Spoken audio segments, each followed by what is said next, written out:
TNA, Destination X, 2011. Did it deliver? Yes or no? Only one way to find out. Should I keep these on? Probably not.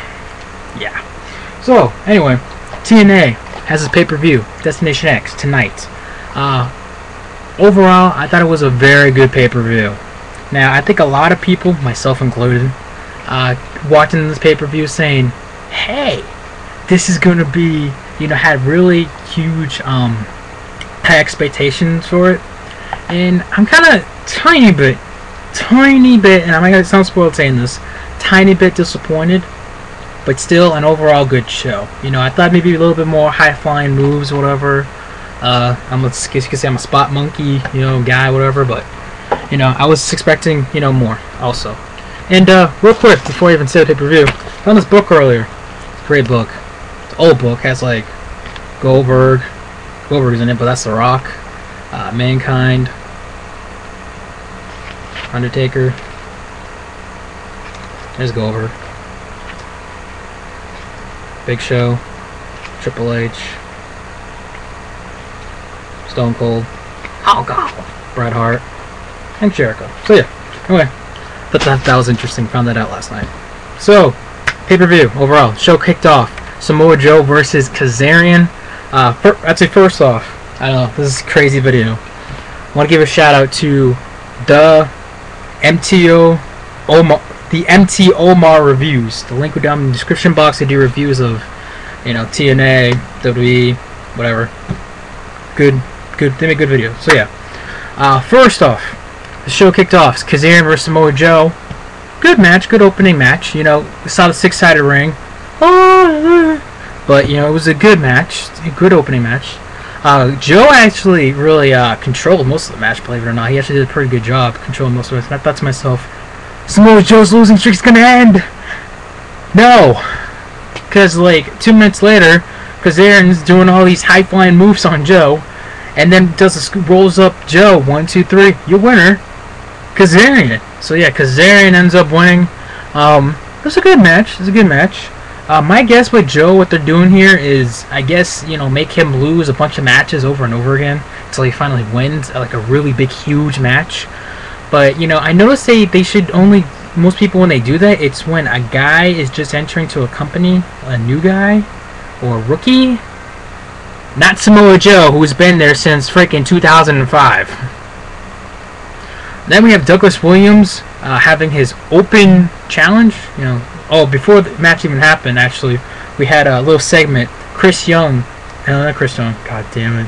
I'm so messed up. Eric Young.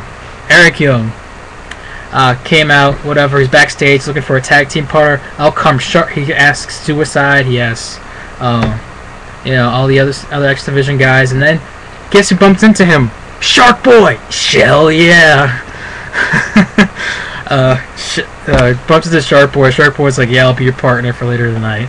Then we had Douglas Williams and his open challenge against Mark Haskins. Never heard the guy before, but it was a good match. It was an okay match.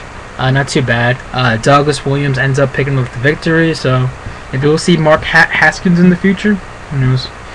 Then we have Generation Me. Yes, we had a bonus match. They even said a bonus match. And every time they say a bonus match, I'm thinking, alright, here come the jobbers. Like, freaking Jack Swagger versus Evan Bourne was a capital punishment. But anyway, Generation Me comes out. I'm thinking, okay, cool, Generation Me, they're X Division guys. Versus Eric Young, who they mentioned was, X Division champion for like a week when he beat Sanjay Dutt. But Sanjay Dutt got it back after controversy.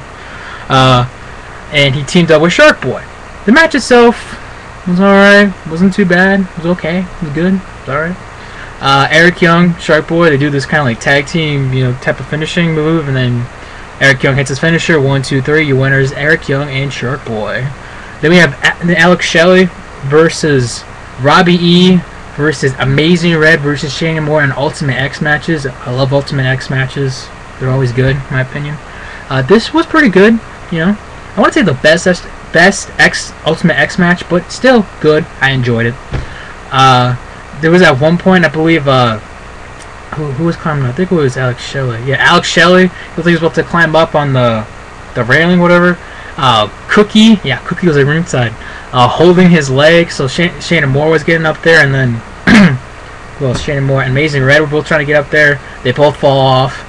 Alex Shelley gets up to the X, kicks off. I think Robbie E was trying to get close to it. He kicked him off, and then gets the X. So yeah, Alex Shelley is the #1 contender for the X Division Championship, and I think Alex Shelley, deserves it. I know he's been X Division Champion before, but I mean, come on, he needs something to do. His partner Chris Sabin's out practically for the rest of the year.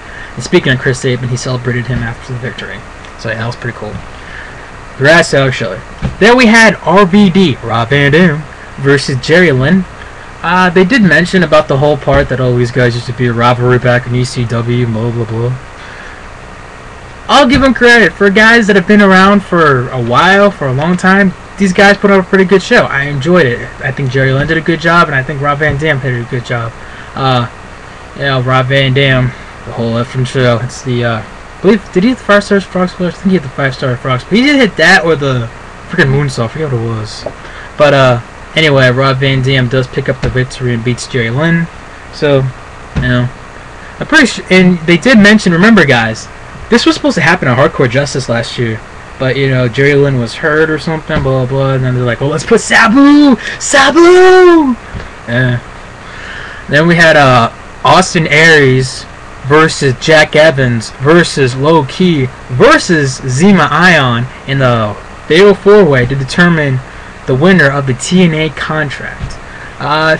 Pretty good match, At one point, I didn't understand it. Like, all 4 of them are on the ground. I think it was Austin Aries. Kept on trying to pin every guy, and they kicked out. It's like, I'll pin Jack Evans, kick out. I'll pin Low Key, kick out. Oh, I'll pin Zema Ion, kick out. I stood there like, just get up already, But, there was a lot of good spots, just a great overall match. I think all of these guys should deserve a contract. Both, Evans, Low Key, and Zema Ion. I would say Austin Aries, but he ends up winning the match, so he already gets a TNA contract. So with all you ROH fans, that's a bummer.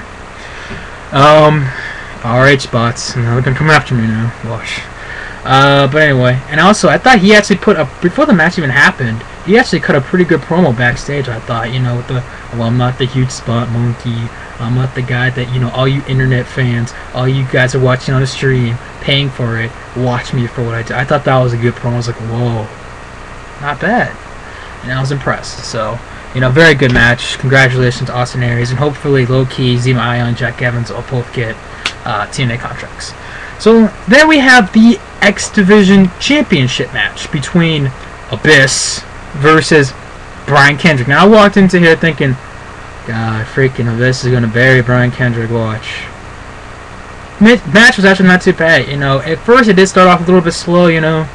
I forget who it was. I think it was Abyss. I was just throwing Brian Kendrick outside the ring for a while. And then Brian Kendrick just, all of a sudden, pinned Abyss and became the new X Division champion. The match itself was, I don't think, nothing really special, but after the match, the confetti and everything comes down, and all the X Division guys come out celebrating with, Brian Kendrick, basically saying, alright, we're free. We finally have a chance to show what we're made of. That, we don't have this, big bully guy, Abyss, in our way anymore. Now we've reached the top. We've reached the promised land. And I thought to myself, good job. Except for you still got one more match. AJ Styles versus Daniels. I think TNA forgot that for a second. But, still a good. I'm glad Brian Kendrick's the X Division champion, and we're gonna see Brian Kendrick and Alex Shaw in the future, so that should be good. And last but not least, AJ Styles versus Daniels. I'm sure everyone has been looking over to see this match. This match itself actually kind of started a little bit slow with a bunch of arm drags, and I stood there like, oh no, and then it started to pick up a bit, and I was like, all right, this is what I'm talking about. And then it was a very good technical, wrestling match itself, and I thought it was very good. It was entertaining. Daniels hits the fallen angel. Styles kicks out.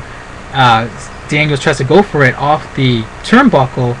AJ Styles knocks him down. Then Styles hits the, was it spinal tap or spinning tap? What the hell was it? The move that he hit when he first ever became X Division champion, and he picked up the victory after the match was over. They shook hands, and and now AJ Styles is the king of the X Division. So, it was a very good pay-per-view. I enjoyed it. It was entertaining, I thought. I liked it. I don't know about you guys, so I want to know what you guys' thoughts on TNA, Impact Wrestling's Destination X. Yeah, brother. Hulk Hogan, brother. So, yeah. Anyway, that's me.